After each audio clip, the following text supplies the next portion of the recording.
नमस्ते। आप सबका इस 7वें सत्र में स्वागत है।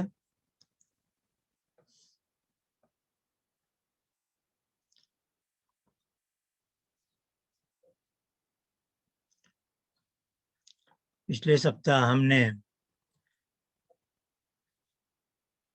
सांख्य का दूसरे अध्याय का दूसरा भाग देखा था।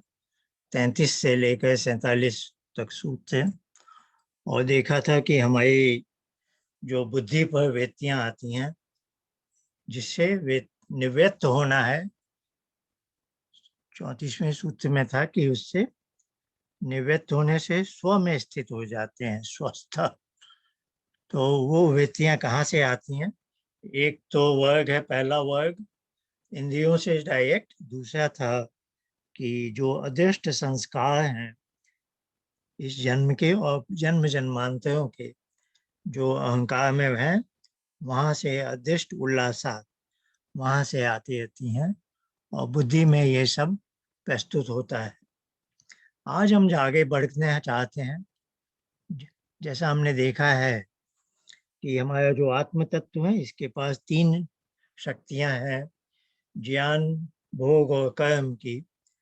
तो कब हम कहेंगे कि मुझे ज्ञान मिल गया, भोग प्राप्त हो गया और कर्म का, इसका ज्ञान और भोग का गंतव्य, यानी जैसे हमने केवल आंखें खुली हैं लेकिन हम नहीं देख, कहते हैं कि मैंने देख लिया है ना, बोलते हैं ना, I might have seen it but I didn't notice, है ना। तो इस तरह से वह जो ज्ञान कहाँ तक पहुंचता है, उसका गंतव्य बिंदु, जहां हम कहते हैं कि हाँ मैंने जान लिया, वैसे ही भोग का गंतव्य बिंदु क्या है। और कर्म जो बाहर की तरफ संपादित होता है, ज्ञान और इनकमिंग है, कर्म आउट गोइंग है ना। तो कर्म का उद्गम बिंदु कहाँ है, ज्ञान का गंतव्य बिंदु क्या है, ये हम जानना चाहते हैं। तो सांख्य के दूसरे अध्याय में जो हम देख चुके हैं, बुद्धि में अंतःकरण के 3 अंग हैं, बुद्धि, अहंकार और मन।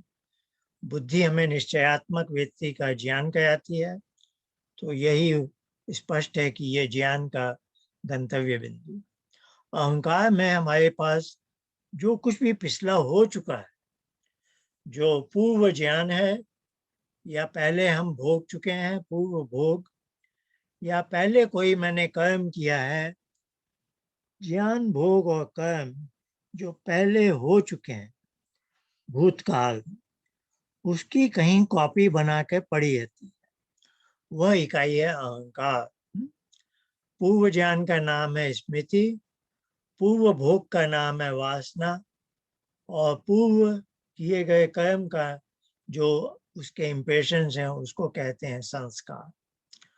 और इन तीनों का संयुक्त नाम भी संस्कार।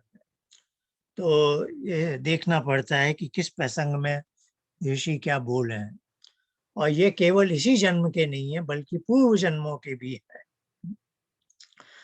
और जो तीसरी इकाई अंतःकरण की थी, जिसको मन कहते हैं, ज्ञानेंद्रियों व कर्मेंद्रियों से वो जैसे उनका सुपरवाइजर है ना, ये भी हमने देखा।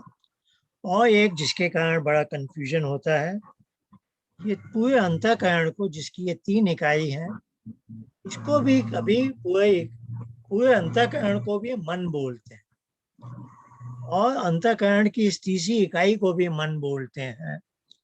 तो इसके कारण भी कई बार धोखा हो जाता है। ये बात आप ध्यान रखिएगा, सांख्य दर्शन और योग दर्शन में मन इस अंतःकरण की तीसरी इकाई को ही बोला जाता है। योग दर्शन में ये हम अगले सप्ताह देखेंगे कि जिसको सांख्य में महर्षि कपिल ने बुद्धि कहा है, योग दर्शन में इसी इकाई को चित्त कहा जाएगा, और ये अगले सप्ताह इसका अध्ययन करें। आज हम आगे बढ़ते हैं। इसके आधार पर हमने पहले भी ये सांख्य चित्त देखा है।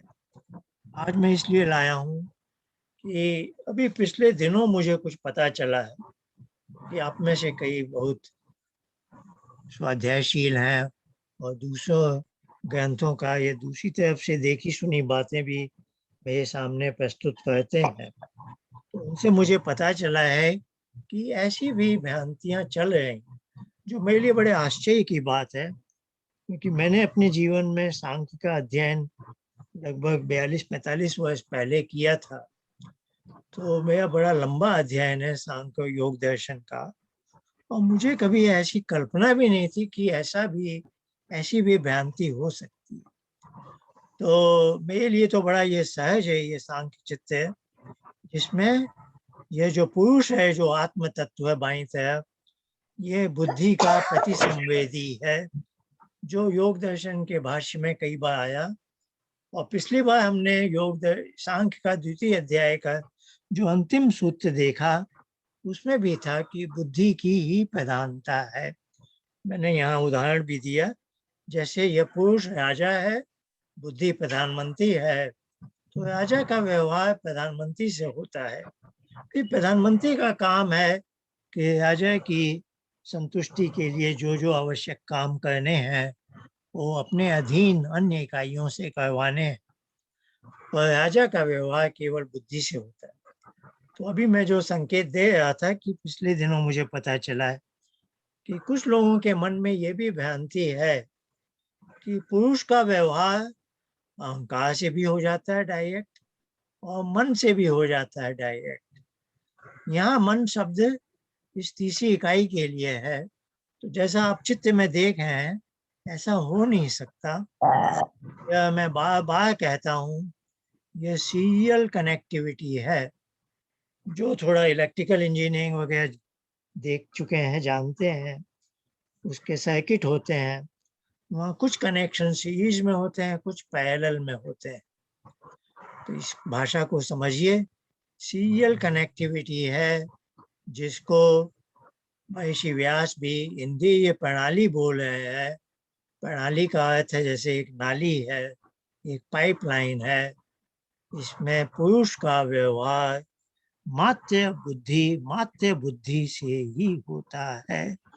इसके बहुत सारे प्रमाण हैं, इसके प्रमाणों की आवश्यकता होनी नहीं चाहिए थी, पर अब जब मुझे पता चल गया है कि ऐसी भी भ्रांति है लोगों में, तो मैं जहाँ जहाँ अवसर आएगा, आज भी एक शायद आएगा, तो मैं थोड़ा बोलूंगा वैसे। पर ये सांख्य चित्र आप अच्छी तरह से मन में बैठा लीजिए। ये शायद मैंने भेजा भी होगा, या आप इसको कॉपी कर सकते हैं, स्क्रीनशॉट या जो भी है।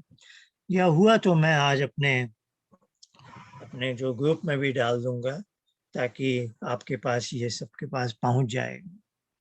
ये इसको मेरा चित्त मत समझिए, ये महर्षि कपिल का सांख्य चित्त है।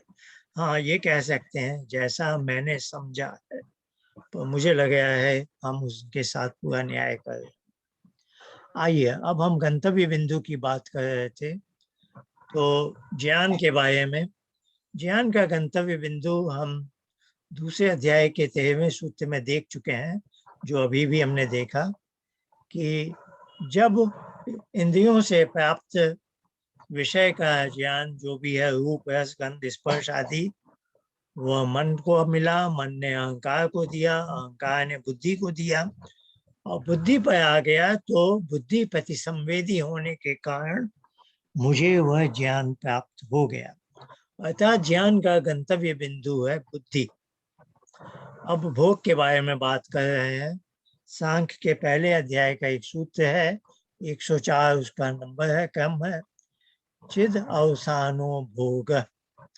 यहाँ पद पाठ सुनाया हूँ। चित चित या चित्त नहीं है, चित है, जिसका अर्थ है चैतन्य, जो पुरुष की चेतना है। पुरुष को चिद रूप कहा जाता है, जैसे ईश्वर सच्चिदानंद स्वरूप है, पुरुष कहलाता है चिद रूप, यानी वह चेतन, उसका चैतन्य है, उसका स्वरूप है। तो यहाँ बना चिद अवसान भोग। जो बुद्धि पर व्यक्ति आ गई है, अब यदि वह पुरुष तक पहुंच जाए, एक मिनट, कोई चैट है, मैं तो देख लूं कोई विशेष बात है क्या। हाँ, आप सबके पे म्यूट पर है, तो दूसरी आवाजें नहीं आती। तो मैं कह रहा था कि जो बुद्धि व्यक्ति है, वह यदि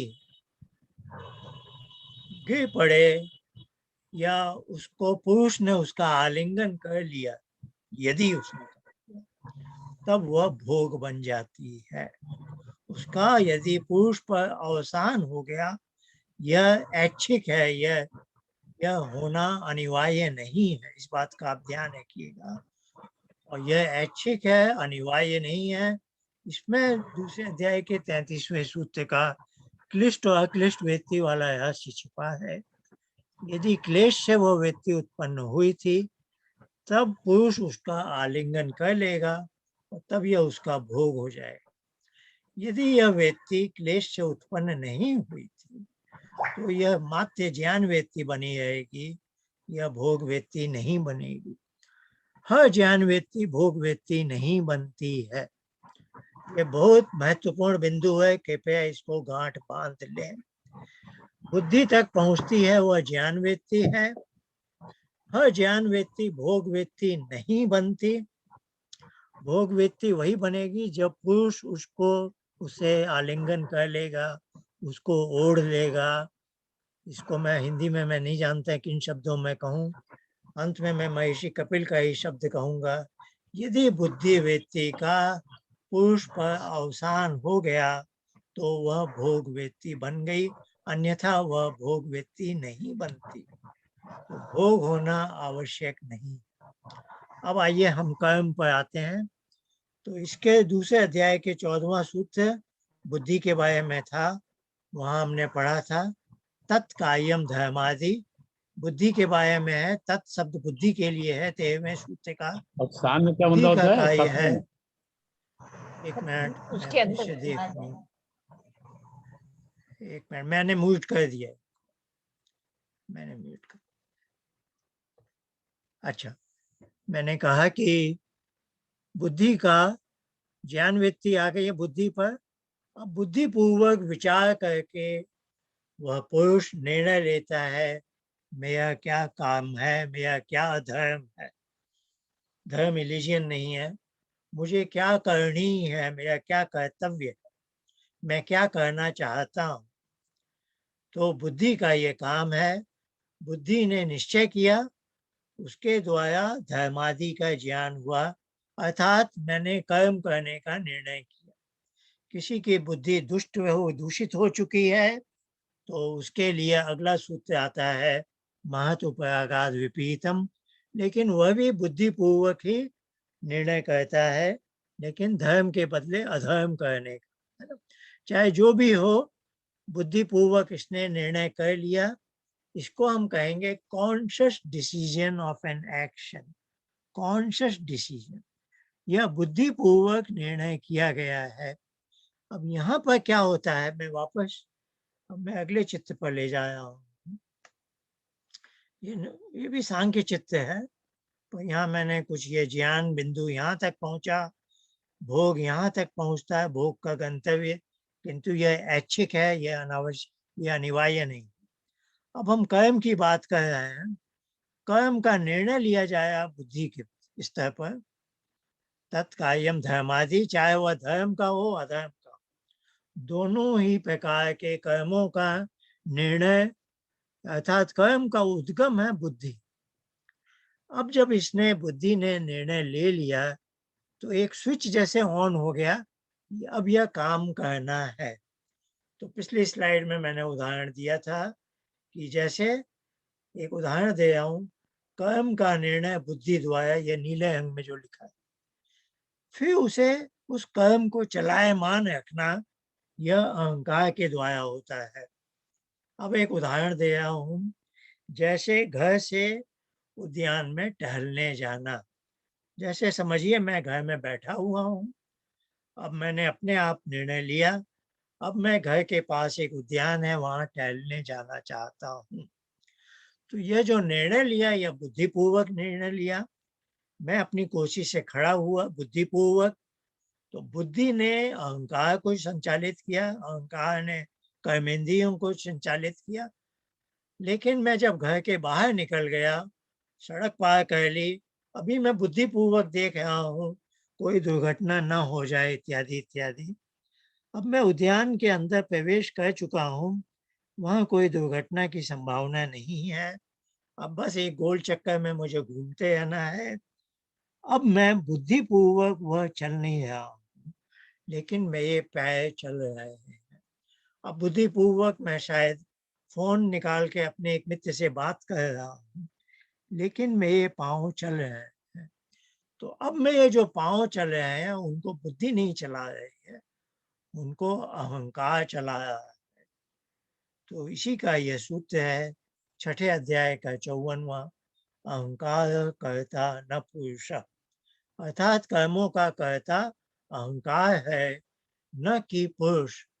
अर्थात सामान्य ढंग से हम देखें तो जो भी कर्मेंद्रियों के द्वारा कर्म हो रहे हैं, वह अहंकार के द्वारा संचालित हो रहे हैं। पर हाँ, जब वो कर्म का स्विच ऑन किया गया था, जैसे उद्यान में टहलने जाना है, वह स्विचिंग यहाँ बुद्धि से हुई थी, लेकिन उसके बाद कर्म की जो गति है, वह अहंकार से चल रही है, क्योंकि मैं अपने जीवन में इन पैरों से सैकड़ों हजारों बार चल चुका हूँ, और उन चलने की जो क्रिया है, उसके संस्कार अहंकार में पड़े हुए हैं, और अब अहंकार टेक ओवर कर लेता है कि मेरे स्वामी के कदम अपने आप चलते रहेंगे, और मेरे स्वामी बुद्धिपूर्वक कुछ और काम कर सकते हैं। ठीक है ना? तो अहंकार का ये कर्म का उद्गम की बात कहें तो वस्तुतः उद्गम तो है बुद्धि से, लेकिन जब कर्म चल रहा है, चलायमान है, लेकिन उस समय हो सकता है कि वह अहंकार के द्वारा संचालित हो रहा हो, बुद्धि किसी और काम में लगी। इसको हम ऐसे भी कह सकते हैं, जो भी कर्म कॉन्शियसली किए जा रहे हैं, वह बुद्धि से ही आरंभ होते हैं। अब कुछ कर्म ऐसे हैं जो अनायास हो जाते हैं, जैसे अदृष्ट उल्लासात से अहंकार की वृत्तियां बुद्धि पर उत्पन्न हो जाती हैं। वैसे ही अहंकार में जो कर्मों के संस्कार हैं, उसके माध्यम से अनायास हम कुछ कर बैठते हैं। फिर हम कहते हैं मैंने कॉन्शियसली नहीं किया था, मुझसे हो गया था, सब कॉन्शियसली हो गया होगा। जैसे समझिए मैंने रात की नींद में करवट बदल ली है ना? मैं सीधे पीठ के बल सोया था, पर किसी ने मुझे बताया बीच रात में आप बाईं करवट हो गए थे, तो ऐसा क्यों? तो मैं कहूँगा मैंने तो करवट नहीं बदली। तो वो कहेगा नहीं, हम आपके पास हमने कैमरा में वो सब चित्र हैं सीसीटीवी में, हम आपको दिखा सकते हैं, हमारे पास प्रमाण है। फिर मैं एकदम असहाय रूप में कह दूँगा कि मैंने कॉन्शियसली तो करवट नहीं बदली है, सबकॉन्शियसली ऐसा हो गया होगा, क्योंकि रात में मैं नींद में हूँ। मैंने बुद्धिपूर्वक निर्णय नहीं लिया कि मैं पीठ के बदले अब बाईं करवट में बदलना चाहता हूँ, लेकिन ऐसा हो गया होगा। यदि ऐसा हुआ है, तो ज़िम्मेवारी तो मेरी ही है, आखिर मैंने ही करवट बदली है। पर मैं कहना चाह रहा हूँ, मैंने बुद्धिपूर्वक कॉन्शियसली ऐसा नहीं किया, लेकिन क्योंकि ये हो गया है, किसी ने तो किया है, किसी और ने नहीं किया है, मैंने ही किया है, तो मैं कहूँगा यह सबकॉन्शियसली हुआ है। अर्थात मेरे अहंकार ने ये कर दिया है, अब क्यों किया मैं नहीं जानता। तो इस तरह से बहुत से कर्म हमारे कई श्रेणियों में अलग-अलग ढंग से होते हैं, इनको आप समझने का यत्न करेंगे। आइए अब हम आगे बढ़ते हैं। ये सांख्य चित्त ही है, इसमें ज्ञाता ज्ञान और भोग के गंतव्य बिंदु भी दिखाए गए हैं, और कर्म का उद्गम ऐसे तो असल में तो बुद्धि से है, और बहुत से सबकॉन्शियसली। मैंने ये कॉन्शियस और सबकॉन्शियस की बात की है, और यह पाठ्यक्रम मूलतः ध्यान उपासना से संबंध रखता है, इसलिए इस बिंदु को मैं यहाँ व्यक्त करना चाहता हूँ। बहुत महत्वपूर्ण बिंदु है, कृपया ध्यान से सुने। ध्यान उपासना से अंत में क्या होता है?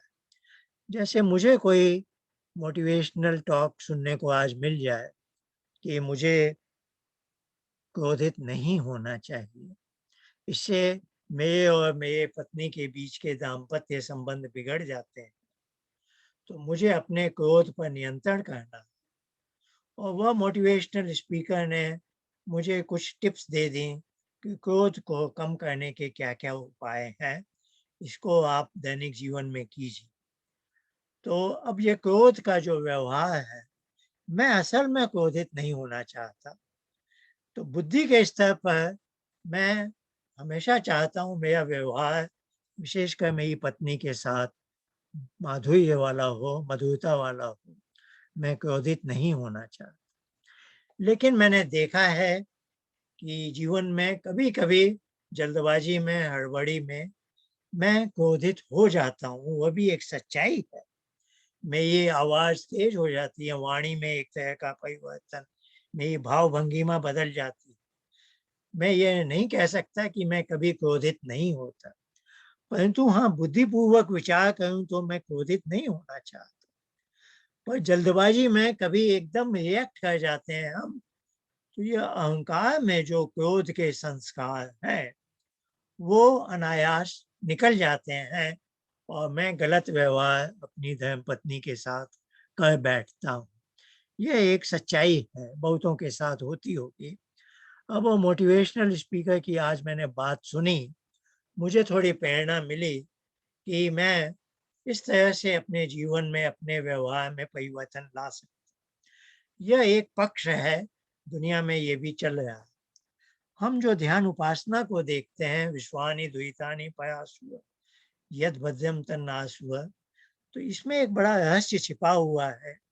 हम स्वीकार करते हैं कि हमारे अहंकार में क्रोध के संस्कार हैं, इस जन्म के हैं और पिछले जन्म के भी हो सकते हैं, क्योंकि यदा-कदा मेरा व्यवहार क्रुद्ध व्यवहार होता है, उसकी ज़िम्मेवारी मुझे ही लेनी होगी, मैं किसी और पर नहीं डाल सकता। तो वह जो क्रोध के संस्कार हैं, यदि वो मिट जाएँ, तो कितना अच्छा हो।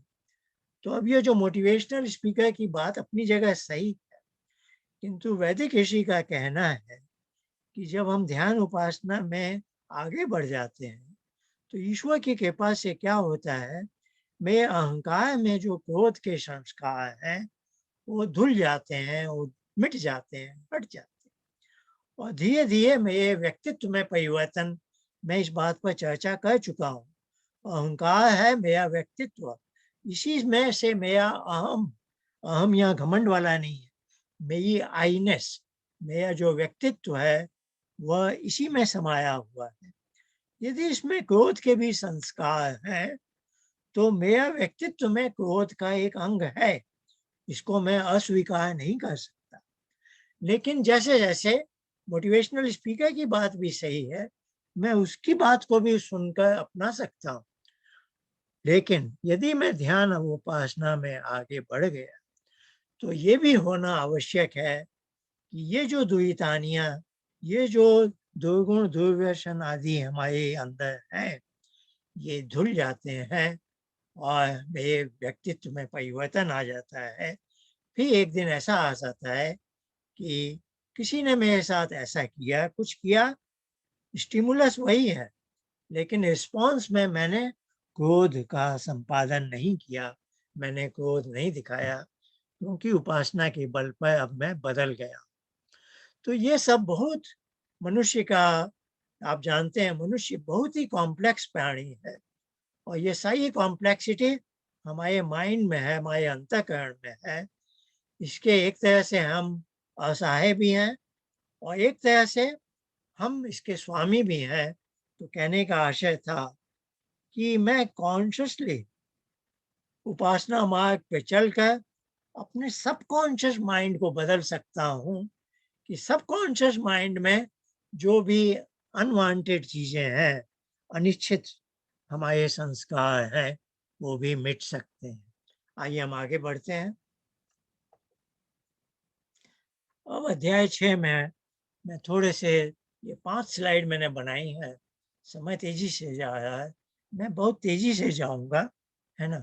पर मैं बुद्धि, अहंकार, मन के बारे में सांख्य में द्वितीय अध्याय में बुद्धि, अहंकार, मन को हम देख चुके हैं। उसके पूरे पुष्ट प्रमाण हैं वहाँ पर, अदृष्ट उल्लासात आदि हम सब देख चुके हैं। आगे बोलने की ज़रूरत नहीं थी मुझे। लेकिन फिर भी मैं सांख्य के अध्याय 6 के 54वें के आगे का सूत्र जल्दी जल्दी में देख रहा हूँ आपके साथ। 54वां हम अभी देख चुके हैं, जिसको हमने देखा कर्मों का उद्गम अहंकार से है। अहंकार कर्ता न पुरुष है, कर्मों का कर्ता अहंकार है, न कि पुरुष। अगला है चिद अवसान। ये सूत्र लगभग एक अध्याय का हमने अहंकार के, देखिए ये प्रसंग है कर्मों का फल और उसका भोग जो मिले। ये प्रसंग है जो थोड़ा पहले से चला आ रहा है, तो ये बीच प्रसंग में मैं आ गया हूँ, इसलिए बताना आवश्यक है।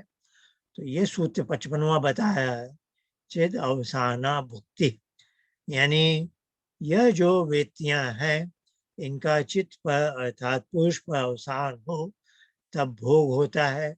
तत्कर्मार्जित तत्वात्, उस पुरुष के ही कर्मों के द्वारा वह अर्जित है, क्योंकि पुरुष को भोग हो रहा है और आप कहें अहंकार कर्मों का करता है, तो यह बात अटपटी हुई कि अहंकार यदि करता है कर्म का तो अहंकार को दुख मिलने चाहिए, पर दुख तो पुरुष को होते हैं। तो यहाँ ऋषि ने समझाया हमें कि पुरुष ने ही जो कर्म किए थे वही कर्मों के संस्कार अहंकार में है, तो असल में उत्तरदायित्व तो पुरुष का ही है। तो इसका अर्थ समझते हैं। अहंकार से उत्पन्न राग आदि जो क्लेश की वृत्तियां हैं, उन वृत्तियों का पुरुष पर अवसान, उससे पुरुष का भोग होता है, वह पुरुष के कर्म द्वारा अर्जित होने से, यानी जिसने कर्म किए हैं उसी को फल भोगने हैं। अहंकार कर्मों का कहता है, ये बात भी मैकेनिकली सही है, पर वह जिम्मेवारी पुरुष की मानी जाती। अब है सूत्र चंद्रादि लोके अपि आवृत्ति निमित्त सद्भावात्। चंद्र आदि अन्य लोक से आने पर भी निमित्त है, ये भोग का प्रसंग है। भोग का निमित्त क्या है? अहंकार में विद्यमान संस्कार वो बने रहते हैं। अर्थात ऐसा नहीं है कि कोई जीवात्मा देहांत के बाद दूसरे दूर लोकों में कहीं चला गया, अब वहां से आएगा तो उसको कर्मों के फल नहीं भोगने होंगे, अभी भी भोगने होंगे, क्योंकि उसके अहंकार में वो सब संस्कार पड़े हुए। 57वां कहता है लोकस्य न उपदेशात सिद्धि पूर्ववत। जैसे इस लोक में मात्र उपदेश से मोक्ष सिद्धि नहीं है, वैसे ही अन्यत्य भी नहीं है। यानी जब तक अहंकार में पड़े संस्कार बीज दग्धवत जल नहीं जाएंगे, आपको मुक्ति नहीं मिलेगी। अब बस आपका अहंकार आपके पुरुष के साथ दूसरे लोक में चला गया तो इससे वह दग्धवत नहीं हो जाता। 58वां पारंपर्येण तत्सिद्धौ विमुक्ति श्रुति। श्रुति में बताई परंपरागत जो नियत विधि है उसी से मुक्ति की प्राप्ति होती। तो जो वेदों में कहा गया है कि वेदा हमेतम पुरुषम महांतम, किस तरह से हमें विवेक ज्ञान मिल सकता है और उसी से मुक्ति मिलती है, उसी नियत विधि से ही मुक्ति मिल सकती है और कोई ढंग नहीं है। 59वां गति श्रुतेश्च व्यापकत्वे अपि उपाधि योगात भोग देश काल लाभो व्योमवत। अब यह है लोकांतर देहांतर में भोग देश और काल में जो अंतर आते हैं, पुरुष की गति की श्रुति भी है। यानी पुरुष की गति कहीं भी एक जिसको पुनर्जन्म कहते हैं वैसी श्रुति है। पुरुष को भोग देश व भोग काल की प्राप्ति उपाधि अर्थात साधनों के द्वारा, ये जो बुद्धि अहंकार मन आदि साधन है उनके द्वारा होती है। ईश्वर के व्यापक होने से जैसे व्योम आकाश। इसको थोड़ा समझ लीजिए। अब कोई कहना चाह रहा है क्या कर्मों का फल का भोग हमें जो मिलता है वह ईश्वर के द्वारा दिया जा रहा है, अर्थात यह व्यवस्था ईश्वर के अधीन है। इसको ऋषि समझा रहे हैं कि असल में तुम्हें जो आज दुख मिल रहा है वह ईश्वर तुम्हें नहीं दे रहा है, वह तुम्हारे कर्मों के ही कारण है। वह जो नियम है वह ईश्वर की व्यवस्था से है कि धर्म से सुख मिलता है, अधर्म से दुख मिलता है। यह नियम ईश्वर का है। वह धर्म या अधर्म तुमने किए हैं तो तुम्हारे कर्म से ही तुम्हें दुख मिल रहा है। ईश्वर तुम्हें दुख नहीं देना चाहता। ये बात अभी आगे और आएगी। 60वां सूत्र है अन अधिष्ठिस्य पूति भाव प्रसंगात न तत्सिद्धि। पुरुष रहित यदि पुरुष अधिष्ठाता नहीं है तो यह जो शरीर है सड़ गल जाता है। अतः पुरुष के बिना शरीर द्वारा भोग की सिद्धि नहीं है। तो भोग की बात चल रही है। भोग पुरुष को होता है, चिद अवसानो भोग हम देख चुके हैं। तो पुनः यह कहा जा रहा है कि हाँ, अहंकार आदि सूक्ष्म शरीर का होना आवश्यक है, लेकिन इस स्थूल शरीर का होना भी आवश्यक है कि यानी हम इस संसार में आते हैं स्थूल शरीर को और फिर हमें दुख भोगने पड़ते हैं, क्योंकि यदि यह शरीर न हो तो यह शरीर सड़ गल जाता है। तब उस समय उसमें कोई पुरुष स्वामी नहीं रहता, उस समय उसे भोग नहीं होता। भोग की चर्चा चल रही है। तो भोग के लिए जहाँ उपाधि की बात आई, सूक्ष्म शरीर के अंग होने आवश्यक हैं, वैसे ही हमें इस संसार में स्थूल शरीर को लेकर आना आवश्यक है। 61वां सूत्र अदृष्ट द्वारा चेत असंबद्धस्य तद असंभवात जलादिवद अंकुर। यहाँ चेत शब्द प्रायः इसलिए आता है यदि तुम ऐसा कहो तो, है ना। तो ये पूर्व पक्ष उठाने का ऋषियों का ढंग है। यदि तुम ऐसा कहो तब ऋषि उसका उत्तर देते हैं। यदि तुम्हारी ऐसी शंका है, यदि तुम्हारी ऐसी कोई गलत धारणा है तो या धारणा है तो अब वो कह रहे हैं यदि ऐसा कहो कि अदृष्ट संस्कारों का कर्म बल भोग से कोई संबंध नहीं तो यह असंभव है। जैसे जल के बिना बीज का अंकुर बन जाना असंभव है। ये सूत्र कठिन है, थोड़ा ध्यान से समझिए। देखिए मैं समझा रहा हूँ। एक होता है कारण, एक होता है कार्य। तो बीज कारण है और अंकुर कारण कार्य है ना। बीज और अंकुर का यहाँ पर एक दृष्टांत दिया गया है, तो वो बात मैंने आपको समझा। प्रसंग है कर्म का फल दुख के भोग के रूप में। अब यहाँ कर्म कारण है बीज के स्थान पर, दुख का भोगना कार्य है अंकुर के स्थान पर। अब वो ऋषि समझा रहे हैं बीज पड़ा पड़ा ऐसी ही शुष्क वायु में पड़ा पड़ा अंकुर नहीं बनता। यदि उसको जल का संपर्क मिले तभी वह अंकुर बनेगा। यानी बीज कारण का अपने आप में वह कार्य नहीं बन जाता। वैसे ही कर्म अपने आप ही भोग नहीं दे देते। एक कर्माशय बनता है, कर्म के संस्कार जहाँ पड़े रहते हैं, तो उसको जल के जैसी उपमा दी है। जैसे बीज का जल में पड़े रहने से ही अंकुर बनता है, वैसे ही कर्म का फल भोग अपने आप नहीं बनता। जब वे संस्कार के रूप में अहंकार में पड़े रहते हैं तभी वे भोग देने के लिए तैयार होते हैं, अर्थात कर्माशय कर्म विपाक के रूप में बनता है। आइए 62वां सूत्र देखते हैं। निर्गुणत्वात्, ये जो पुरुष है यह निर्गुण है। तद असंभवात अहंकार धर्मा ही एते, पुरुष के निर्गुण होने से पुरुष में अदृष्ट संस्कारों का ठहर। अब ये जो अदृष्ट संस्कार होना आवश्यक है, जैसे बीज का अंकुर बनने के लिए जल का होना आवश्यक है, तो अब वो बोल रहा है पूर्व पक्ष वाला, क्या यह अदृष्ट संस्कार पुरुष में ही नहीं सीधे हो जिसे दुख का भोग हो रहा है। पुरुष को दुख मिल रहे हैं, हो सकता है संस्कार भी पुरुष में पड़े। तो इसका महर्षि कपिल इसका उत्तर दे रहे हैं पुरुष निर्गुण है, पुरुष के साथ कोई भी चीज चिपक नहीं सकती। पुरुष जैसा का तैसा बना जाता है, अर्थात अदृष्ट संस्कारों का पुरुष में ठहरना असंभव है। अतः अदृष्ट संस्कार निश्चित अहंकार का ही धर्म है। यह 62वां सूत्र बहुत तेजी से स्पष्ट करके बोला है।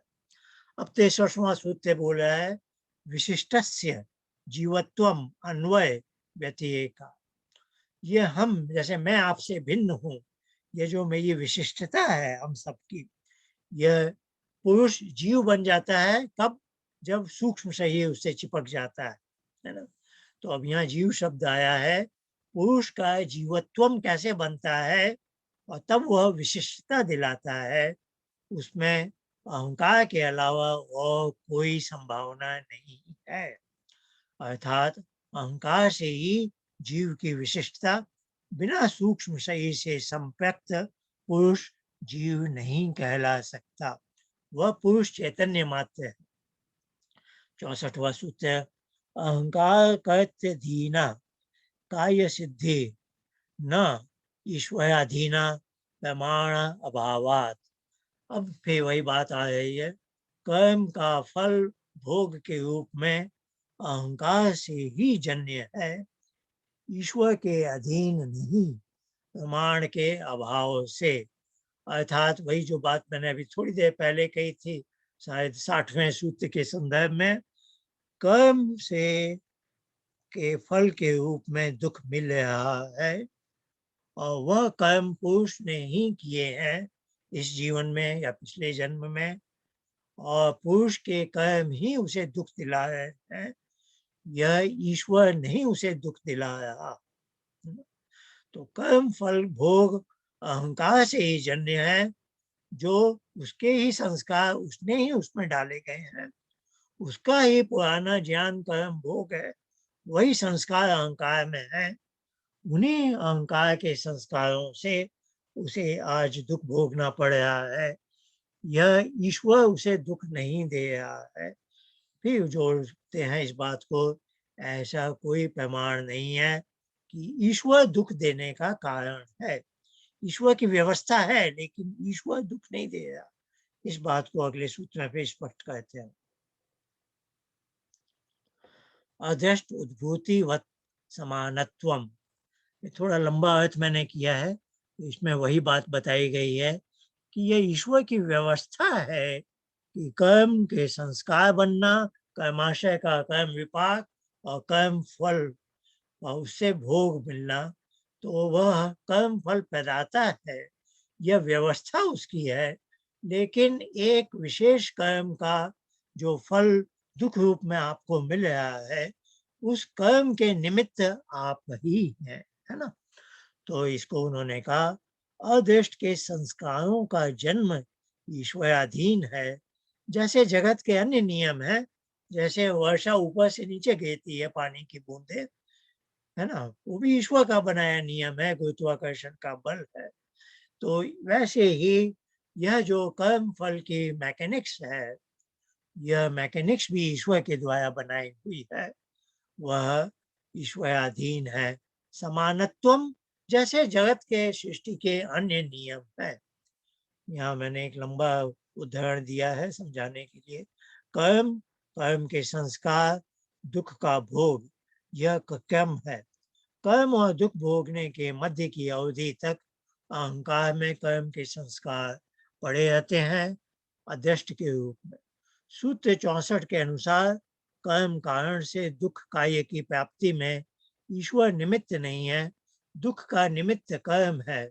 सूत्र 65 के अनुसार किंतु हाँ, कर्म से उसके संस्कार बनने का नियम ईश्वर का बनाया नियम है, जैसे सृष्टि के अन्य नियम हैं।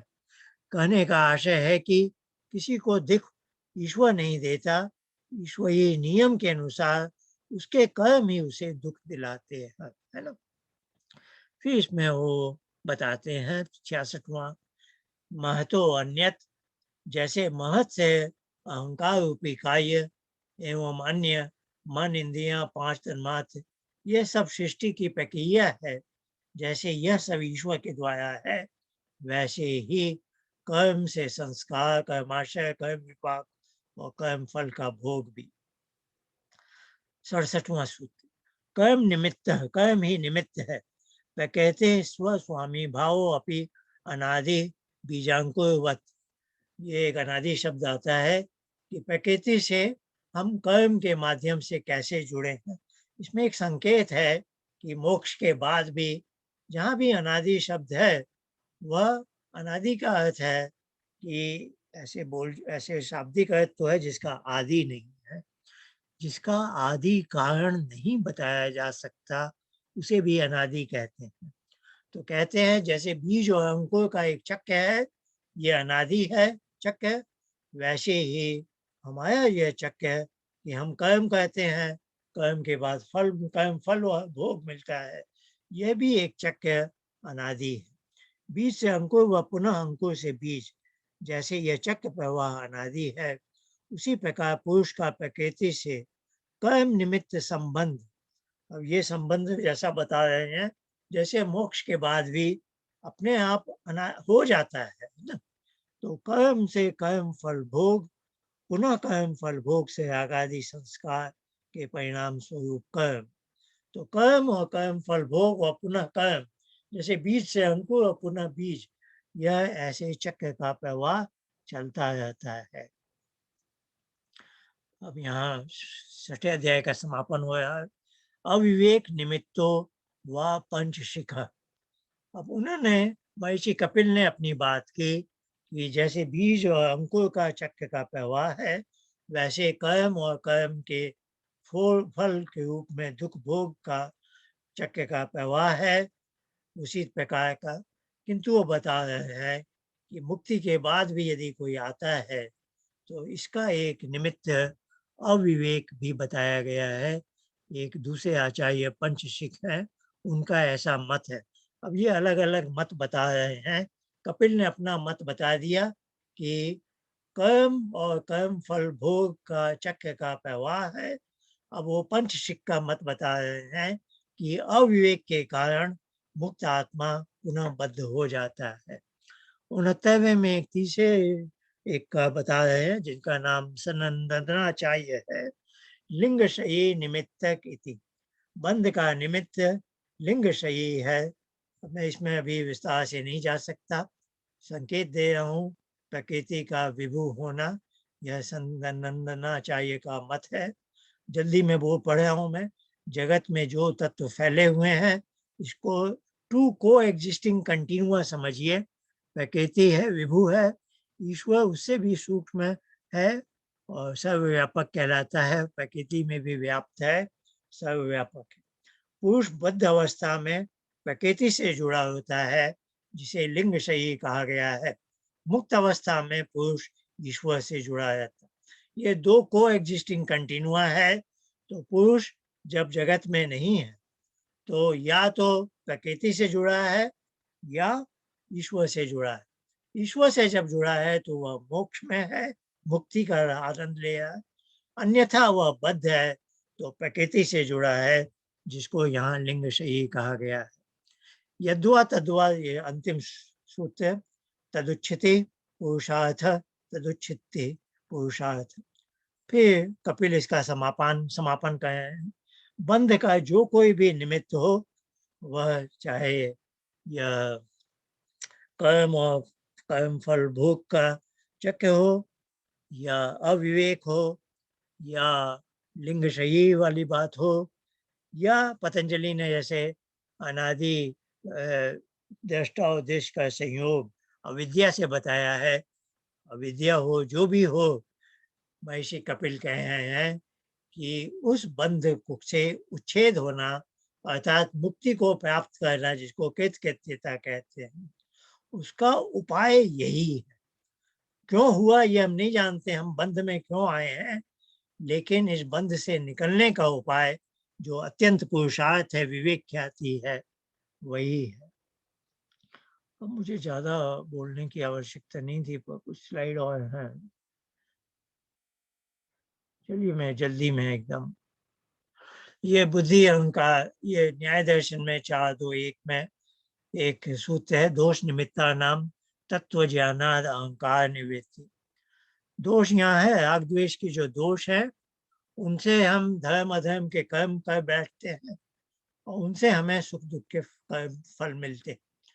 तो ये हमें यहाँ भी प्रसंग है कि इन कर्म के फल का दुख से निवृत्ति का ही प्रसंग है, ऐसा ही समझ लीजिए।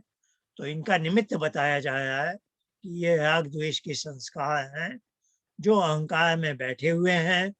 तत्व ज्ञान जब हम प्राप्त कर लेते हैं, आप समझ लीजिए विवेक ख्याति या आत्म साक्षात्कार, ईश्वर साक्षात्कार, उससे अहंकार में ये जो दोष पड़े हैं उनसे हमें निवृत्ति मिल जाती है। सांख्य कायिका है, सांख्य दर्शन का एक भाष्य है, आधुनिक भाष्य है ईश्वर कृष्ण का। ये 70 के लगभग श्लोक है उसमें। तो 32वां श्लोक है, कर्ण्यणम त्रयोदश विदम तद आहरण धारण प्रकाश करम। तेह कर्ण की हम बात कर चुके हैं, सांख्य के सूत्रों को इन श्लोकों में लिखा है। तो 32वें श्लोक में लिखता है, ईश्वर कृष्ण है कि तेह कर्ण है, और उनमें से जो 3 के बारे में बताया है, आहरण, आहरण यानी उसको प्राप्त करना, यह मन का काम है। धारण करना अहंकार का काम है, और बुद्धि का काम है प्रकाश देना, ज्ञान का प्रकाश देना। योग दर्शन के दूसरे अध्याय का 18वां सूत्र है जो दृश्य के बारे में है। जिस बुद्धि को हम पुरुष लगातार निहारता है, देखता रहता है, उसके बारे में लिखा है, प्रकाश की या स्थितिशीलम भूतेन्द्रियात्मकम भोगापवर्गार्थम दृश्य। बहुत अच्छा सूत्र है, हम थोड़े दिनों के बाद इसको लेंगे। और इसका व्यास भाष्य दिखाया हूँ। व्यास भाष्य में कुछ एक पंक्ति है, ग्रहण धारण ऊहापोह तत्व ज्ञान अभिनिवेश बुद्धौ वर्तमान, ये षष्ठी एक सप्तमी एक वचन है, बुद्धि में ये वर्तमान होते हैं, पुरुषे अध्यारोपित, किंतु पुरुष पर आरोपित किए जाते हैं। तो यहाँ वही बात आएगी, बुद्धि प्रति संवेदी वाली बात, कि बुद्धि का संबंध, या मैं दूसरे शब्दों में कहूँ, पुरुष का संबंध मात्र बुद्धि से है, अहंकार या मन से नहीं है। ये व्यास भाष्य स्पष्ट कर रहा है कि बुद्धि में जो कुछ भी वर्तमान है वही पुरुष पर अध्यारोपित होता है। क्या क्या वर्तमान है, 5 बातें बताई हैं। जो इंद्रियों ने मन से ग्रहण करके पहुंचाया, वह जो अहंकार के द्वारा धारण किए गए संस्कार हैं, वह कभी कभी बुद्धि पर आते हैं। बुद्धि कभी कभी इन दोनों का उपयोग करते हुए ऊहापोह करती है और नए आइडियाज बनाती है। कभी कभी बुद्धि को, पर बुद्धि या चित्त जो भी कहें, उसको संप्रज्ञात समाधि में तत्व ज्ञान की प्राप्ति होती है। और एक अंत में एक क्लेश थोड़ा सा जो अवशिष्ट रहता है, बाकी क्लेश मिट भी जाए तो अभिनिवेश वाला क्लेश जीवित रहता है। उसके बारे में चर्चा की है यहाँ, कि बुद्धि में ये चीजें, जो कुछ भी आता है उसको इन 3 भागों में बांटा जा सकता है, और पुरुष उसको प्राप्त करता है। चलिए आज का विचारणीय विषय पर मैं आता हूँ। अब हम ब्रेकआउट रूम में जाएंगे। तो आज का विचारणीय विषय, अब सांख्य के सूत्रों का इस पाठ्यक्रम में हमने समापन कर दिया है। तो ज्ञान का गंतव्य बिंदु बुद्धि बताया था। भोग का गंतव्य बिंदु यदि उसका अवसान पुरुष पर है तो तब उसका गंतव्य बिंदु होता है। और कर्म के बारे में हमने कॉन्शियस, सबकॉन्शियस, बड़े गंभीर विषय हैं, इन पर आप चर्चा कीजिए, एक दूसरे के विचार सुनिए और अपने विचारों को पुष्ट कीजिए।